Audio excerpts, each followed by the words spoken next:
Thank you all so much for joining part 2 of our webinar series hosted by REL Pacific. This is Strategies for Gaining Insight into Teacher Wellbeing, a webinar workshop for school and change leaders. So whatever has brought you to our webinar today, we're really happy that you've joined us.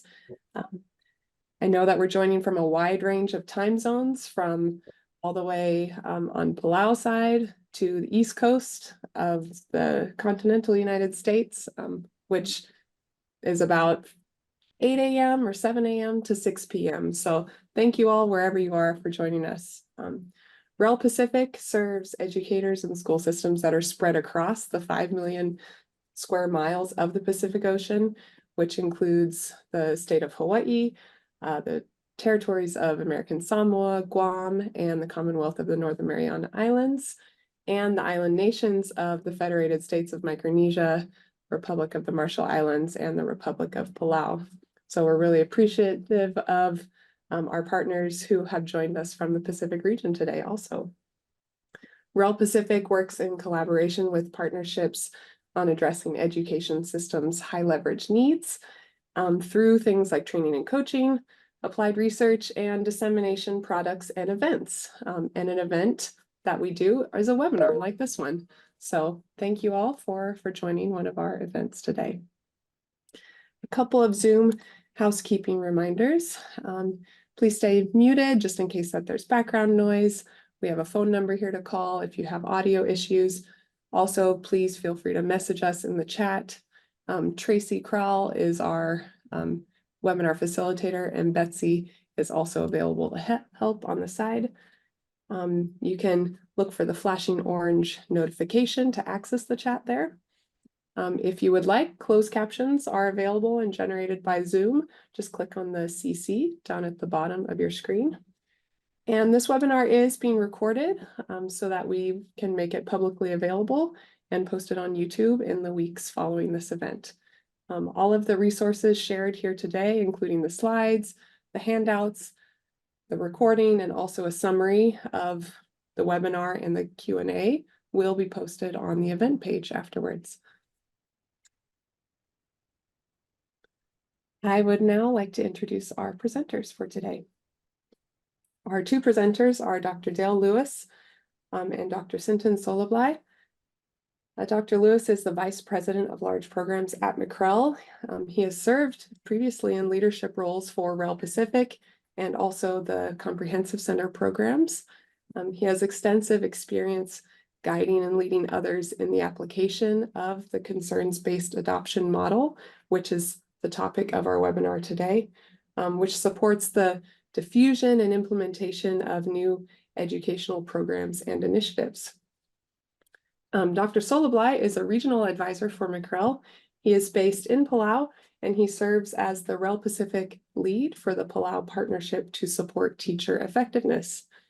Dr. Soalablai also brings a wealth of experience as an educator and as an education system leader, most recently as the former minister of the Palau Ministry of Education from 2014 to 2021.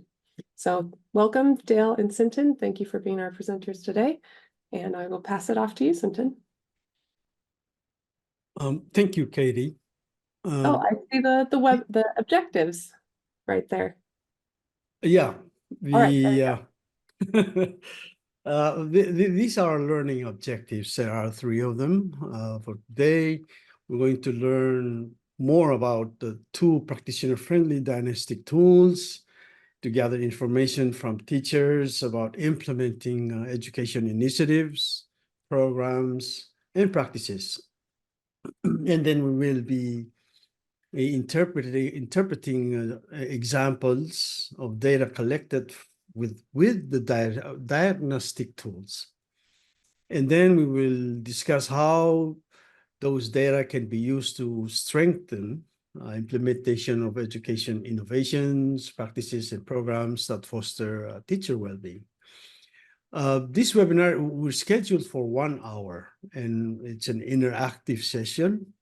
We'll have a lot of time for questions and engagements, and we provide opportunities to apply our knowledge through audience polls, reflection, analysis, and interpretation of those qualitative data. So please put your questions on the chat when they do come up. This is an overview of part 2. The part 1, as part of a continuous school improvement and teacher well-being, in part 1 of this series that was held last month, we discussed about the teachers' thoughts and feelings about improvement efforts. This series, we will be talking about how teacher implementation and use of programs, practices, and innovation. So if you look at this infographic here about how to grow well-being in schools, at the bottom of the page, there's a question, which is a little bit small to read on your screen. It's asking where one could start to gain insights into well-being, and the response that we could simply ask teachers, how are they doing? The 2 webinars in this series offer research-based approaches to gaining formative information about how and what teachers are doing relative to some program, practice, or any improvement initiative. Part 1 of this series focused on the thoughts and feelings of teachers have about specific improvement effort, and in the second one, we will share that approach, gaining insights into how teachers are implementing or using practices or approaches associated with these efforts. So, Dale. Yep. Thanks, Sinton. Appreciate that little introduction there and calling out that infographic that REL Pacific published earlier, I think a few years ago. So today we're going to sort of start where kind of what we did in the first webinar. We're going to begin with this definition of teacher well-being. This definition is also featured in that infographic that Sinton just talked about and referenced. And if you look at the definition here, you'll see that we can support and strengthen teacher well-being by promoting supportive relationships with students and with colleagues and with leaders. And we can also promote well-being by helping teachers to grow professionally, becoming more successful in their classrooms. Workload, organizational and leadership support, school connectedness, satisfaction with professional learning opportunities, all of those things contribute to a sense of well-being. And as you see there in that last bullet, teacher well-being is linked to both teacher effectiveness and student performance. So by talking with teachers, asking how they're doing, talking with them about their professional practice, we can get some insights and take action that take some steps to act to grow their well-being, to improve outcomes, not only for them, but also for their students.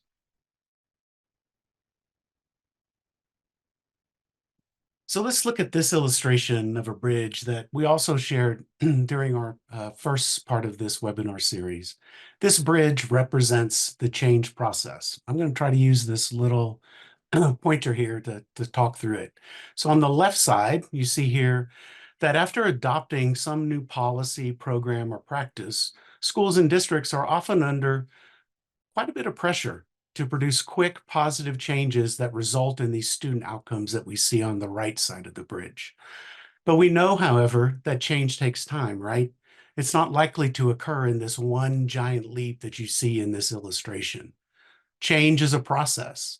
It's a journey, one that unfolds as we move across this bridge, where we might have to abandon some past practices, abandon some old practices, and we're probably learning some new ones as we move forward in that journey. New practices that are designed to improve outcomes and opportunities for kids, maybe more so than current practices. So this movement across the bridge is implementation. And we know that for large change initiatives, many of which you might have experienced in the systems that you work in, it can take up to 3 to 5 years to even get close to where we want to be in terms of those student outcomes that we're trying to affect. But it's not just time that we need to get across this bridge, right? We can't just sit there and let time sort of elapse and go by. We also need to ensure that that journey depends a lot on the support that we receive along the way. The right supports that we get, high quality professional learning, coaching from instructional coaches or facilitators, caring and helpful school leaders, all of those things provided at the right time can help us to continue to progress through the change process and toward those student outcomes that we want to achieve. So today we're going to focus on a second tool from the concerns-based adoption model, the levels of use. Collecting information about and better understanding how teachers are implementing some program, some practice, or some innovation can help us to strengthen teachers' professional practices, and they can improve well-being. Think back to that definition that we just looked at. But before we dive into that, let's take a quick look at this model, the concerns-based adoption model, also known as CBAM, and learn a little bit about where it came from. So here you see an illustration of the model. Let me turn my pointer on again and see if we can help talk through this one. So CBAM focuses on change at the individual level, because although organizations might adopt change or do adopt change, it's the individuals who implement it. The large dotted oval line that you see here represents a system. Let's say it's a school in which teachers are engaged in implementing some program, some initiative, or some innovation, some new practice perhaps. Inside the school, we have individuals, these little lowercase i's that you see up here. Some of these individuals are using the innovation, and some are not. These individuals, they have thoughts and feelings about the innovation as they work to implement it or to not implement it. And leaders and coaches and others that are helping to facilitate change, this change facilitator team, are able to access resources, perhaps from inside the school, more likely outside of the school, to support the system of users, to support those folks that are implementing the innovation. Change facilitators, this team, can use a variety of resources and tools, but three key tools here to really gather information about implementation. You see these three tools. And using that information to better understand how to support people as they move across that implementation bridge. So the last time we talked about stages of concern and how we might go about supporting teachers with the thoughts, the feelings, and the emotions that often are part of the change process. Today, we're going to focus on the behavioral side of change and this construct called levels of use. And we can use levels of use to strengthen implementation and to deepen practices. So this model, CBAM, was first developed, tested and refined by a team of researchers from one of the first U.S. Federally funded education research and development centers. So this was quite some time ago, 70s and 80s.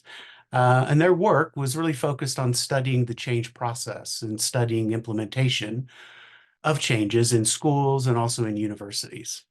But since that time, the model has been applied and researched in many, many, many different settings and contexts around the world. Oftentimes, students that are working on their doctorate will use CBAM in dissertations, which has contributed to sort of the knowledge base around the use of these tools. And it's been implemented, as I said, in many settings and contexts around the world, including healthcare. It's been implemented in business and industry, and also in education systems in Europe, in the United States, in Asia, around the world. And so, and though teacher well-being may not have been a focus of many of these studies, think back in the 70s and 80s, well-being was probably not sort of top of mind among educators at that time. But CBAM clearly focuses on supporting teachers individually and collectively and improving their professional practice, both of which contribute to their overall well-being. So let's take a moment here. I'm going to sort of ask you to think about and reflect on changes that you've experienced. Try to think of a time that you were focused on learning maybe it's a new tool or a method, perhaps one that you currently use in your practice. Maybe it's a piece of software, some application, or it could be, if you're in the classroom, maybe it's a specific instructional practice or approach. So if you wouldn't mind, maybe use the meeting chat if you could to share just a little bit about your experience. the steps in your journey, maybe how you first became interested in that tool or method, and then where you are now in your work. I know that's a lot to put in the chat, but if you could do that, please do. And if there's someone willing to come off mute and sort of share verbally, we certainly will be entertain that as well. But I'll give you a couple of minutes to think about that skill, that tool. Well, I can kind of give a very quick, Thanks, Sinton. yeah, how I started using Zoom. Yeah, and it just kind of came up. We've never used that before. So somebody will have sent the link. So I got in, I had to call in a tech person, and this is while I was as a minister. Oh. And so it was happening. So I kind of got some hang of it, and then the pandemic hits, and then it just got worse. It has to be rolled out to the entire school system. So up until then, so it was a quick learning for me, as well as the entire ministry, and up to this day, it's been heavily used. So that's my take on that. Yeah, that's a great example. It's hard for me to think back to, gosh, seems so long ago, but right at the beginning of the pandemic when we were all sort of moved into this space.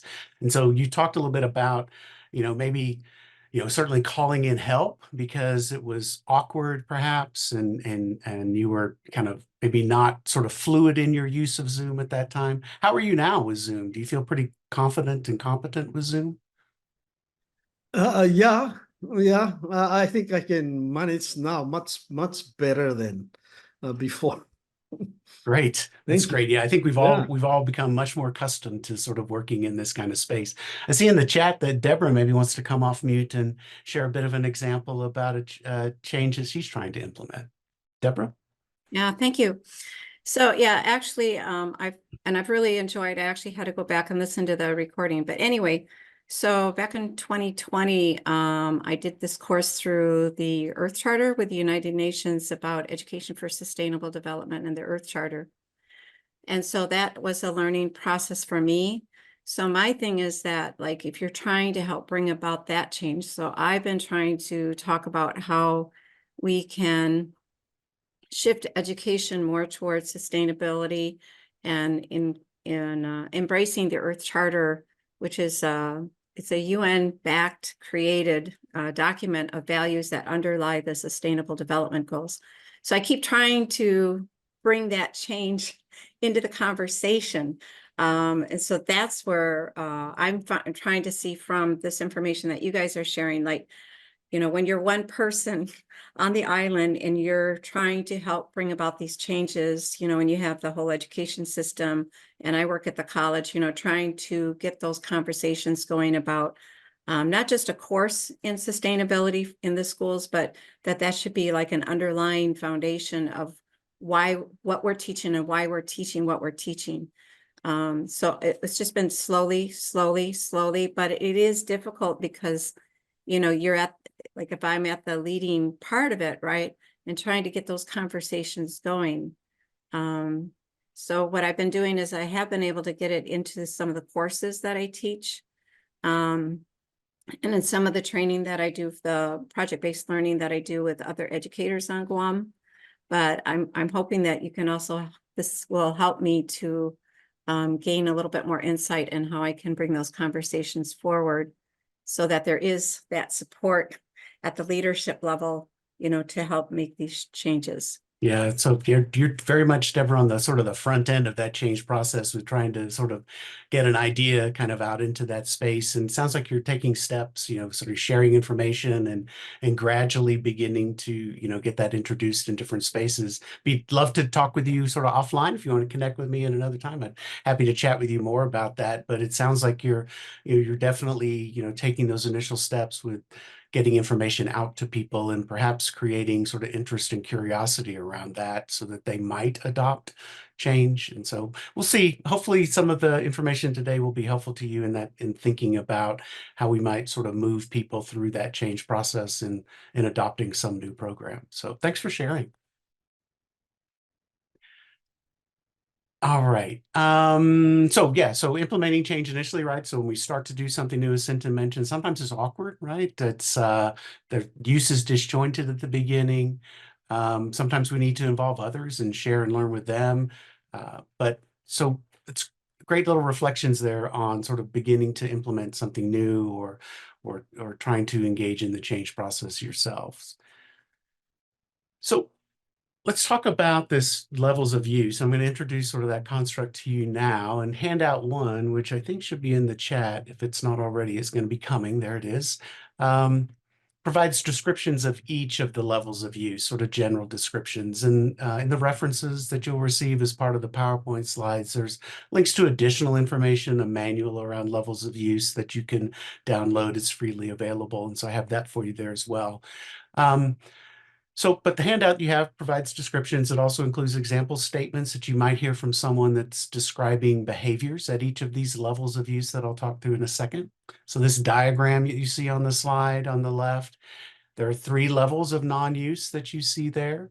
That focus on people not yet sort of using some practice program innovation. And then you'll see 5 levels of use for behaviors that sort of capture behaviors of users. So starting with non-use here, let's start with those levels. I'll provide a little brief description of each of these levels of use and the behaviors that we might see or we might hear teachers sort of talking about. So at LOU 0, non-use, this is, as you might imagine, a teacher has really little or no knowledge about the innovation, not taking really any steps at all to learn about it or toward using it. And, at level of use 1, the teacher here is actually taking some steps, right, to learn more about the information. Perhaps Deborah introducing sort of what she was discussing and sharing with us to others. So getting people interested in learning about the innovation, and so the individual is taking steps there. Maybe they've attended an initial training, or perhaps they've searched for information on the internet, right? All of those things will be characteristics of users, non-users really, that are at LOU 1 orientation. They're sort of orienting to the thing that's coming that they're going to need to implement. At LOU 2 preparation, the teacher's beginning to prepare for first use here, but has not started using yet. A key indicator that someone is at this level of use 2 preparation is that there's a time to begin that's been established, either by the person themselves or perhaps by the principal of the school or the district if it's in a school system. Perhaps it's next week, next month, the first day of school next year, but some specific time has been set for use to begin. So, and when that occurs and when that time comes, then individuals begin implementation. They move into the user state. They move from non-users to users of the innovation. So when first beginning to use a program or practice, kind of like what we talked about a minute ago with Zoom during the beginning of the pandemic, teachers typically are going to display what we call LOU 3 mechanical use behaviors, where their focus is on trying to sort of master the tasks or the steps that are involved in implementing the innovation. The changes and adjustments that they are making at that time are really about themselves, right? They're about themselves becoming more comfortable with use that will help them eventually become LOU 4A routine users. So that's characterized by use that is stable, right? Teachers aren't making changes here. They aren't making any changes in their use at this time. They aren't really also focused on the effects of the use. They might describe their implementation at this level as comfortable, as well established, right? That they feel sort of comfortable. They can come in, day out, and sort of just implement sort of the routine practices. That changes a bit for folks that are at LOU 4B refinement. Here we have teachers that are making some changes or it's making some tweaks to their use of the innovation. We're really an eye on how those changes or refinements are affecting outcomes for their students. So that's key to level LOU 4B. At LOU 5 integration, teachers are working with colleagues in a joint effort to achieve some collective impact on student outcomes. So there's still, similar to refinement, there's an attention on how what we are doing is affecting students and student outcomes. These colleagues that are working together are others that they don't typically work with. Perhaps they're a group of teachers, maybe from another school, or possibly a different grade level in the school. And then they're maybe a different grade level team than the one that they are part of. And moving on then at LOU 6 renewal, let me click here, there we go. We'll hear from teachers that they're really wanting to make some major modifications to the innovation, or perhaps they're looking to replace it with something else. All of that may be fine if the system and if the leaders support these changes, but if not, those efforts of those teachers really should be guided back to remaining focused on strengthening the implementation of whatever the current innovation is. A key point to note, sort of with all of these levels of use, is that although this order, right, seems pretty logical, you can imagine teachers or individuals moving successively through these levels of use. Each of these levels, however, is independent of the other, and individuals may not, move sort of lockstep through that sequence. Some teachers may never sort of achieve a level LOU 6 renewal, which is fine, especially if we want them focused on sort of strengthening current practice. We might imagine sort of, if you think about teachers not moving through these levels, maybe a teacher who's using a district reading curriculum, who's at an LOU 4A routine, very comfortable with their use, and are day-to-day sort of implementing that curriculum. But perhaps to ensure reading instruction includes all of the components of the science of reading, a new supplemental phonics curriculum is added to what the reading program has been to date. With that little change, then, the teacher may well begin to sort of demonstrate some behaviors that are characteristic of mechanical use as they begin to sort of accommodate, work in, and understand and integrate that new phonics component that they're required to now use. Once sort of they've worked through that and they'll, are feeling more comfortable with that use, they may well move back into a routine kind of state. All right. Okay, you've just learned for high level about levels of use. We're going to give you a little turn here in a minute in taking a shot at identifying some of those. But here you see a little photograph of a smartboard, right? An interactive whiteboard. Many of you probably have these in your schools or are familiar with them in other places. And here you see probably what looks like to be a teacher maybe and a student. They're engaged in a lesson. It looks like about the respiratory system. So even though that we've just introduced levels of use to you, let's see if you can identify some of these, the level of use in a couple of statements that we lifted out of some fictional interviews, made up some interviews and lifted a couple of statements, and see if you can identify the level of use that's reflected in those statements. So we'll share just sort of a brief snippet from an interview, and then you'll use the Zoom poll that'll come up in a moment to provide your response, and then we'll sort of see how you do, and I'll talk through those. Are you ready? So here's the first one. And I think I'm going to have Sinton do a couple of these. All right. So this says, I use this board, talking about the smart board. I use the board every day during the warm-up activity. I have students volunteer to come up and model their mathematical thinking for the class. So with just that little one-sentence statement, what do you see in there in terms of level of use? How would you characterize that?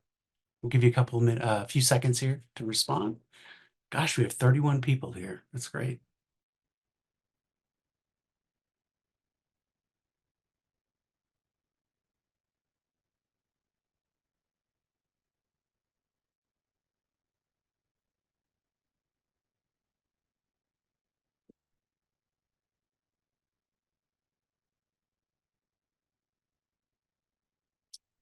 All right, we'll give it another, Tracy, what do you think? 10 seconds? Perfect. Great. And then we'll reveal the answer. All right, so Tracy's ended the poll. Thank you there. So most people seem to think LOU 4A routine, and that's actually what I would say here. It'd be great to have more information, and certainly with more sort of information, more data, right? We can better estimate sort of where the level of use is.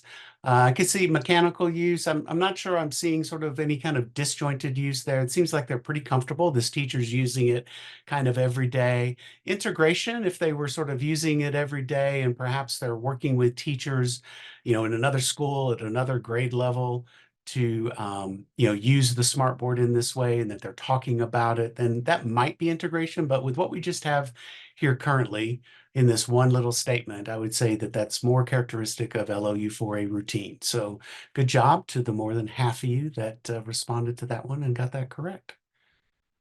Sinton, you want to take the next one? Sure. Okay, here's the second one. I know the district purchased smart boards to help us integrate more technology into our lessons, and I attended the summer training, but I'm too overwhelmed at the moment with beginning the school year and dealing with a couple of behavior issues. I'm not sure when we will get around to using the board. All right, thanks, Sinton. So Yeah, same yeah. thing. Yeah, we'll let folks respond in the chat or in the poll, and then we'll see how they do here.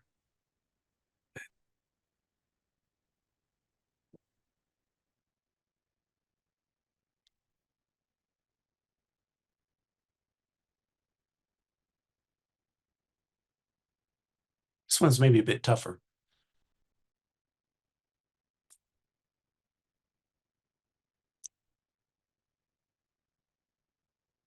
I see 10 seconds, maybe. What do you think?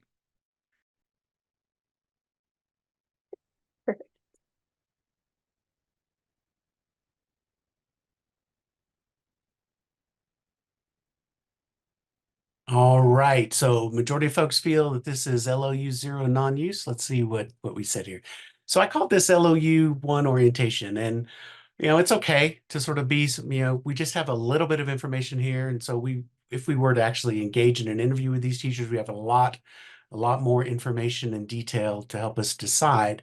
But this individual has done some training, right? So they know a little bit about the use of the smartboard. They attended this training, but it's the beginning of the school year, and they haven't started using. So I think they've taken some steps, but they haven't really decided when, right? That's key here. They haven't decided when they're going to use it. So they're not at LOU 2 preparation yet.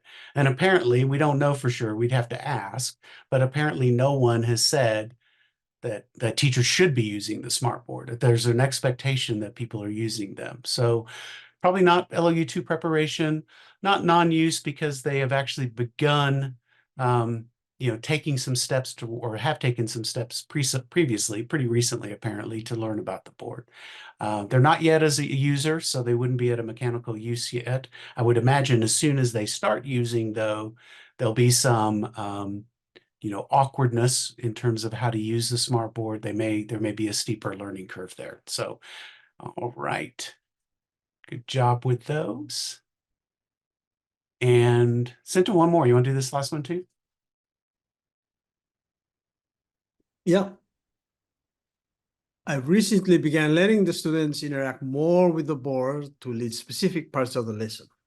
I'm hoping that having their peers take on the role of teacher will help them engage more students in the lesson.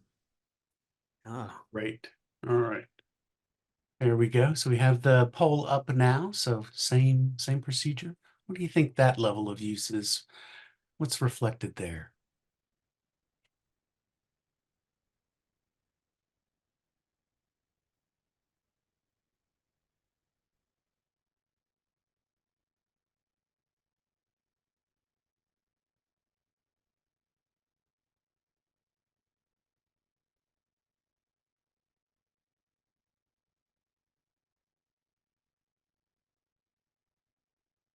Another 5 or 6 seconds.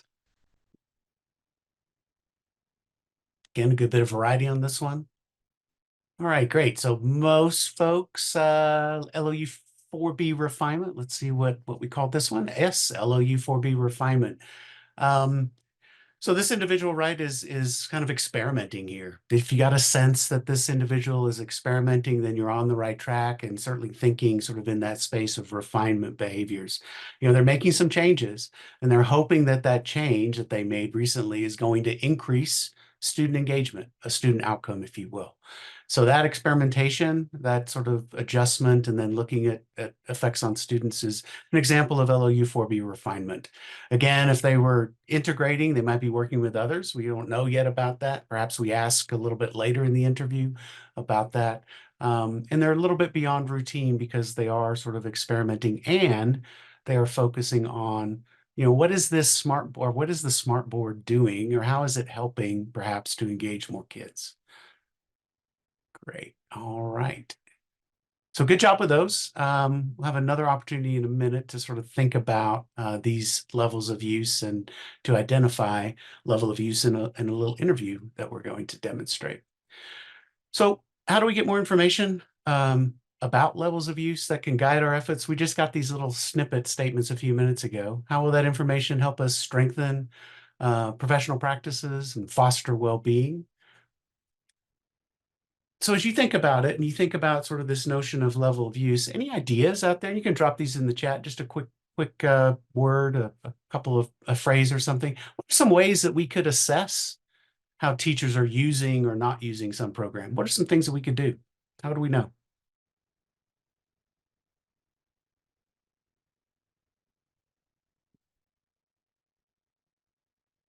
Thoughts on how we might assess use or non-use of some program or practice?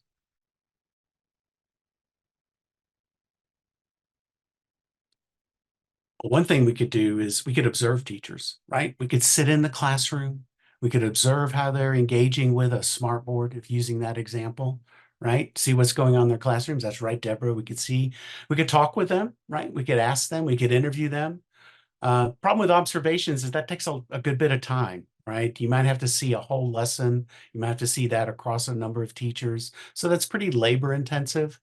We could interview them, as sort of Deborah alluded to there. Interviewing is the approach to assess levels of use, and we'll talk about that in a minute. That's sort of the standard approach. Some people often say, or might say, survey. We could survey teachers. Surveys have been attempted. We've had doctoral students out there try to create a survey around levels of use, but those differences between those individual levels of use are challenging to capture in a survey, right? So think about those statements you just saw, and how they begged additional questions. You can't necessarily ask those follow-up questions in a survey, right? So you're limited in terms of how much you can probe and sort of respond around those questions.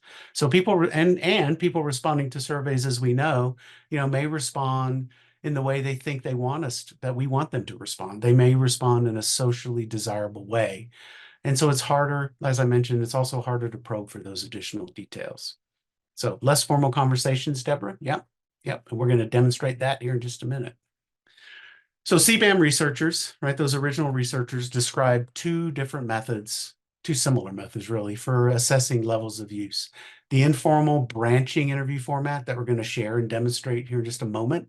That's the most often used by practitioners, perhaps like ourselves, seeking to understand and support implementation of new programs and practices in a school, in a hospital, in a business, in a more informal way.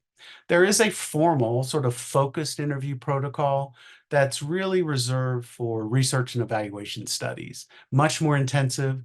That approach requires some specific training and some certification, and results in really a much deeper analysis of these levels of use, much more than we could actually even touch on today.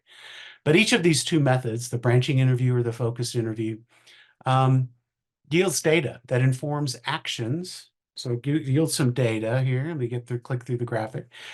So yields some data about use or non-use, and then it informs some actions that leaders, change facilitators could take to support teachers as they're working to improve their practice and also to help foster well-being. Okay, here you see the branching interview format for assessing level of use. And I know there's quite a bit on the page. We're going to dissect it here in just a second. It also should be available to you in the chat. I see Tracy dropped that in there. Thanks, Tracy. For a minute, just ignore the blue and the gray boxes and focus on this sort of this branching format that you see here, right? It's All right, the branch form, I'm sorry, the branch form that you see there, it begins with this one question, right? That asks the individual, are you using smartboards? Are you using Zoom, right?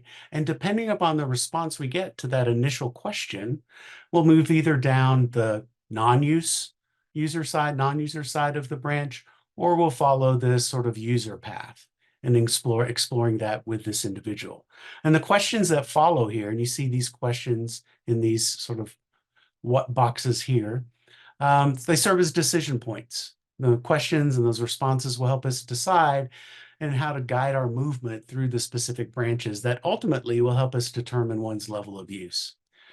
Now, if we look at this gray box down here, is really just a reminder. It's a kind of a reference, right? So you keep in mind the 8 levels of use, a reminder of those. And then these blue boxes reflect some additional prompts and additional probes that we can use, that we probably should use, to help interviewees sort of reflect more deeply on their use, and then provide us with richer descriptions and good examples that we can use that will help us determine level of use.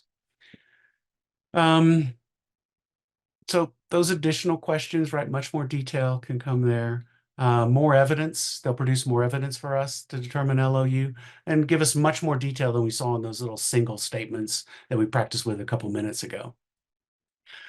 So Sinton and I are going to try to model an LOU interview using this branching format, and I'll leave it up here as we do that. And as a focus for the interview, we decided to use an innovation that we're all very familiar with.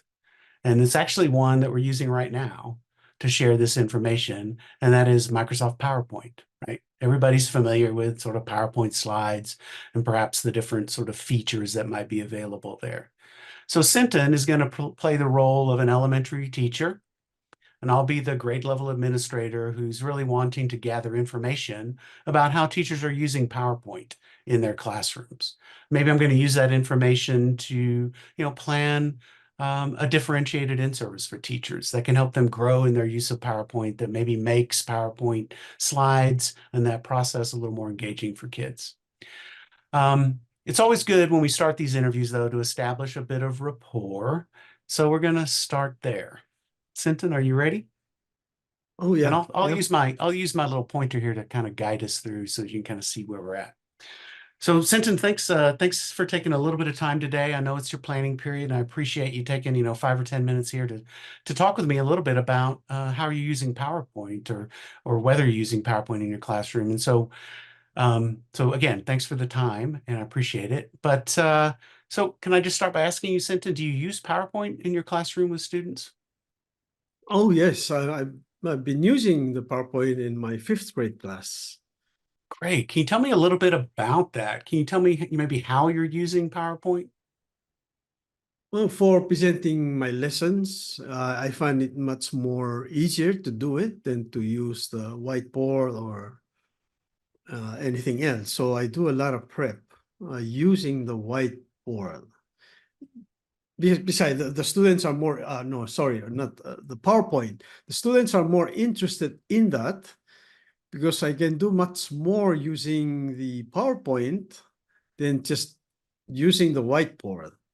Sure.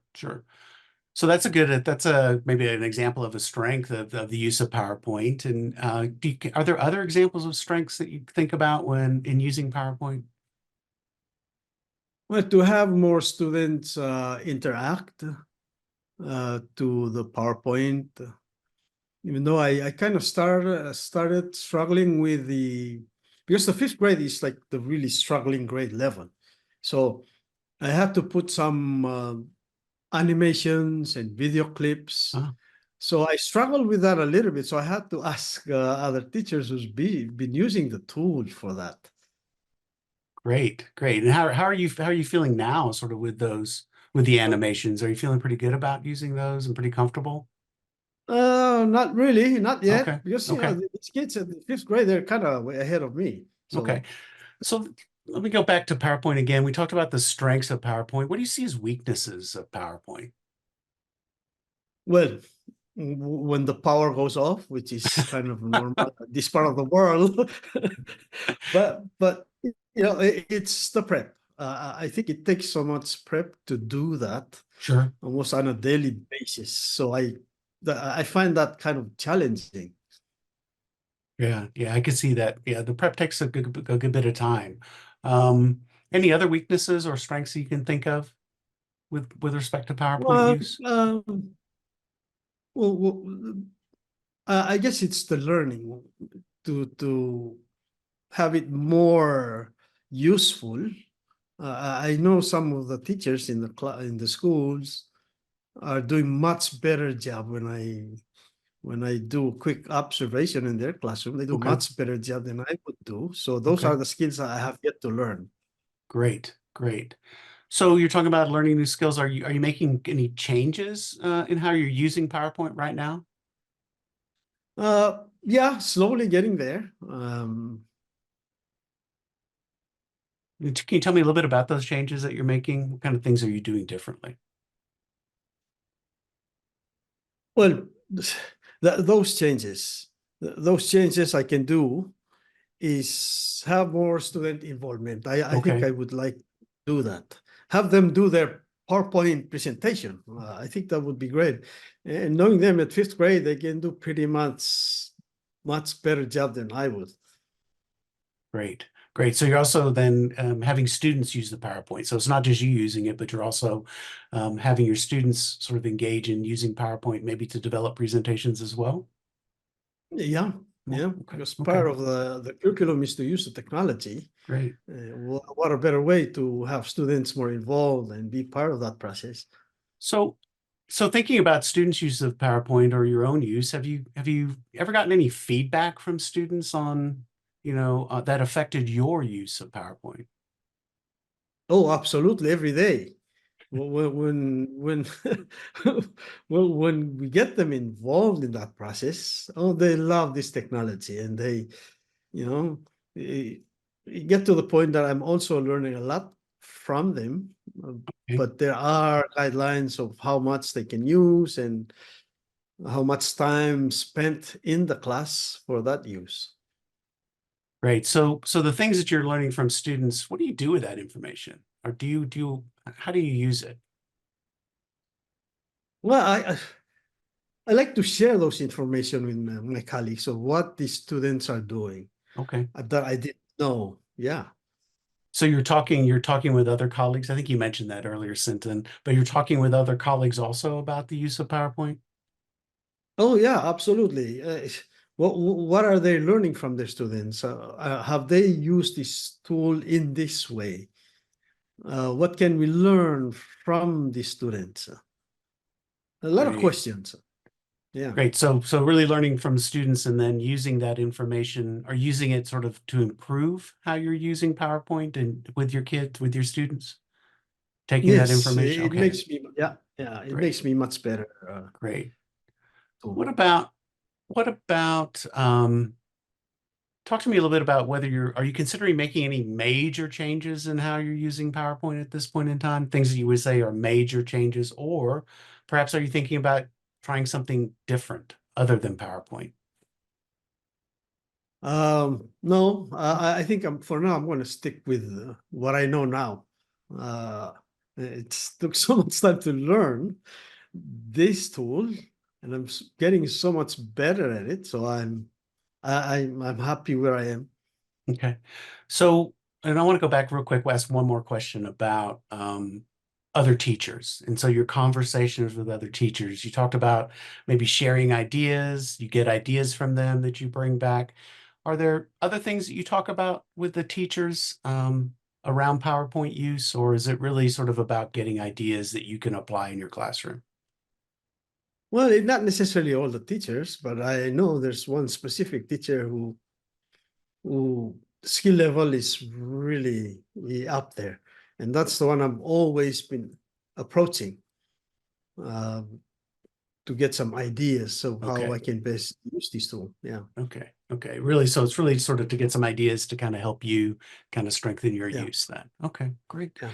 All right, Sinton. Well, thanks a lot for taking time. I've learned a lot about, how you go about using PowerPoint. It's nice to hear that you're collaborating with others a little bit, or at least, getting some ideas from others. Love how you're working with your students to sort of have them engage with PowerPoint as well. And it sounds like there's a lot of learning going on, and you're getting better at your own practice. Would you say that's the case? Yeah, yeah. Oh, great. Great. Well, thanks so much. Certainly appreciate the time today. So again, appreciate it. We'll see you soon. Thank you. Okay, so that was a bit tricky with Sinton. He's, he's working with students, he's maybe talking with other folks. But if you had to take a guess at what level of use you were thinking he was demonstrating there, and we kind of walked down, he's obviously a user, so we went down this user branch. But if in the chat, maybe just drop in the chat. I don't have a poll for this one, but any guesses on how you would characterize Sinton's level of use?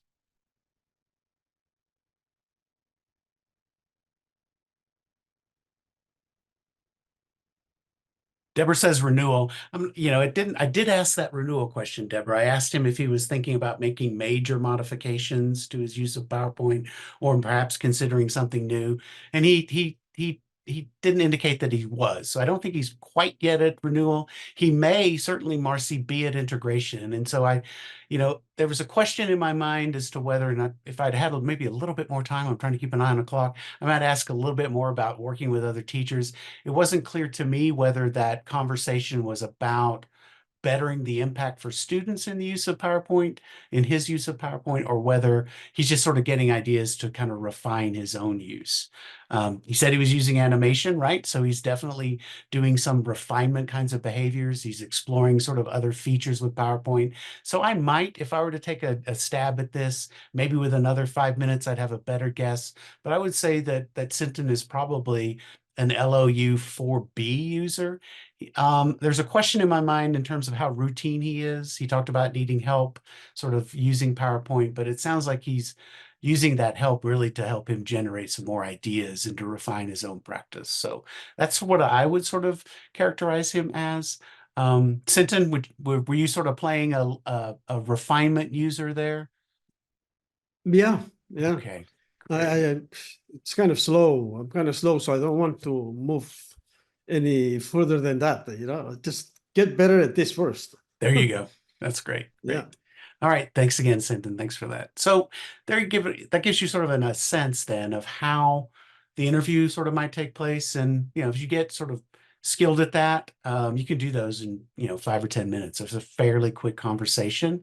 Obviously, one-on-one, so it takes a little bit of time, but perhaps in, quarterly meetings with teachers, or, periodic times when you're sitting down, sort of planning for observations or post-observation, perhaps having a conversation like that and using that protocol to get a sense of where are our teachers across the school with respect to using, in our example there, PowerPoint. So I've got this other question here that I really want to pose to you, and want you to think about, how we could use that information. Maybe we've alluded to some things along the way here, but how might we use a better understanding about levels of use to support deeper practices, strengthening professional practices, and how might that contribute to well-being? So what are anybody have any examples? And feel free to come off mute. And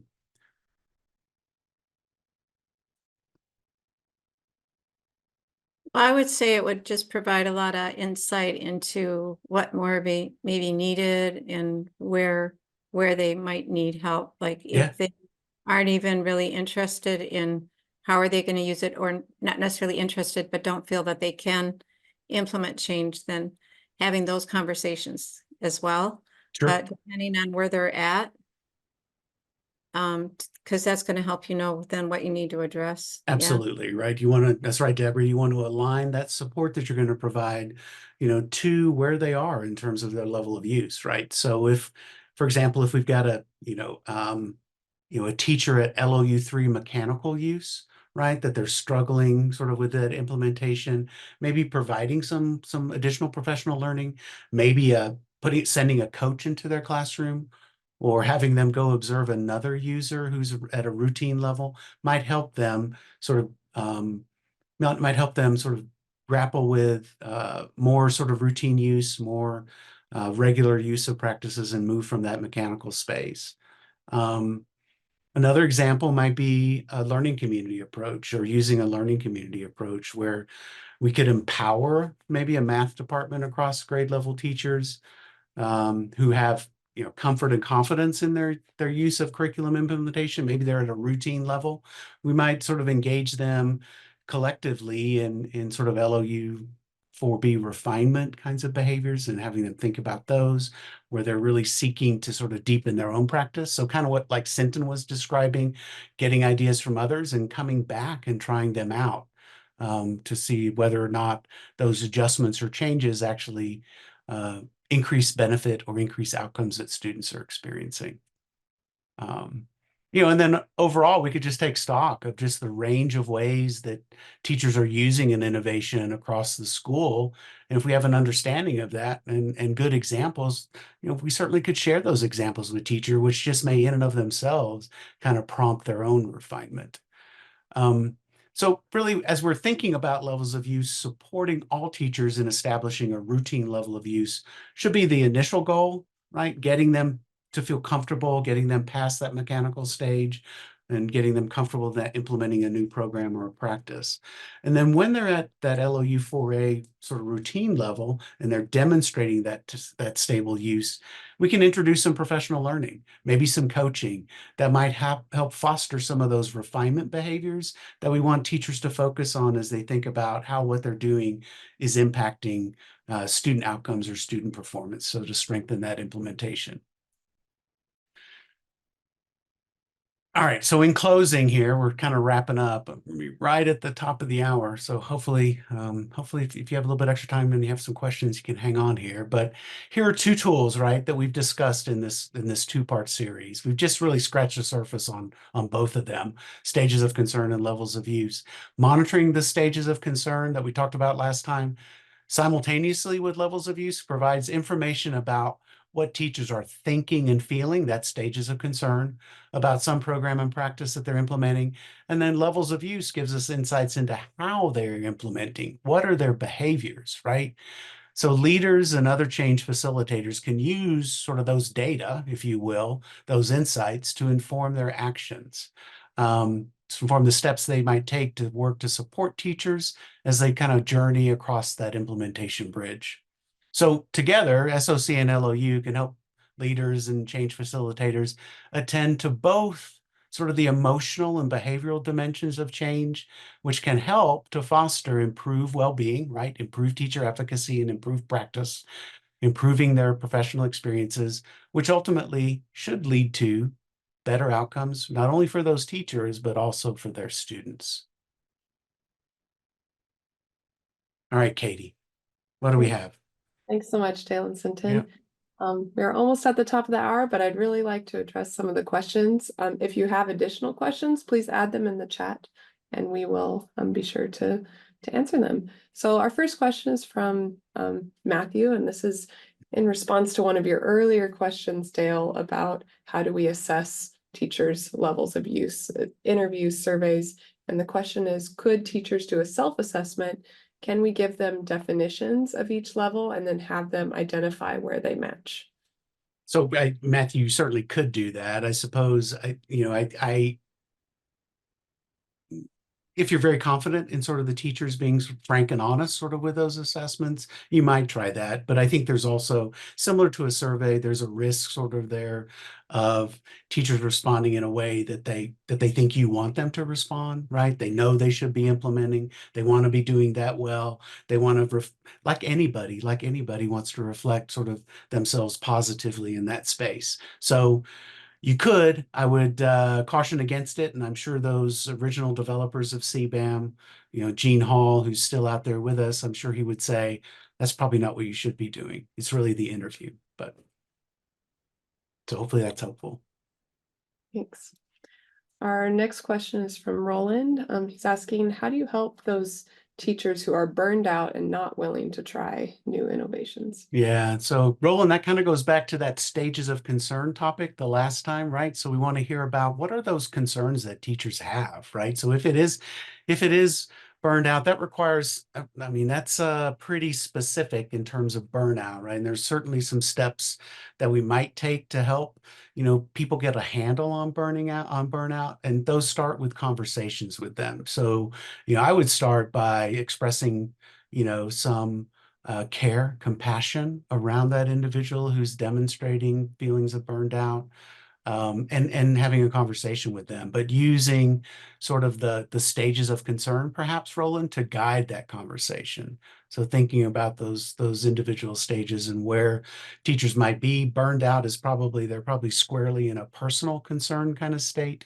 And so being able to, provide interventions, if you will, or supports that are directed at kind of, alleviating some of those concerns. Why are they feeling burnout? But there's a lot in that question, Roland. That's pretty loaded there. But I would start with trying to talk with them and maybe leveraging stages of concern. Thanks. I don't see any further questions in the chat. We do have a comment from Deborah, which I think everyone can. Yep. She says, I think a huge. Definitely, right. Buy-in and ownership's huge. And if we can involve people top down, bottom up in that whole process and bringing those folks together, that's probably the best approach to implementing change, is to get people on board. Deborah, as you know, it doesn't always happen that way, though, right? There are mandates that come from up on high, whether those are at the district level, if you're in a school system, perhaps on a state through legislation that we have to respond to.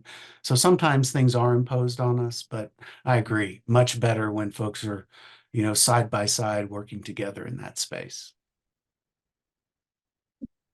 Right. Move us on, Katie. Yeah, then we'll wrap us up. Thank you everyone for joining. There is a link to a survey in the chat. If you are able to right now, it takes 1 minute. It's 3 questions, 5 questions long, very short, but your feedback would be greatly valuable for us.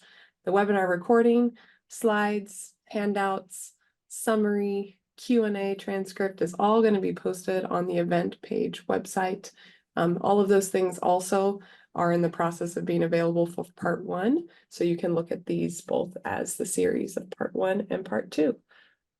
If you have any questions, please contact us. And yeah, we are so glad you all joined us today. Thank you so much.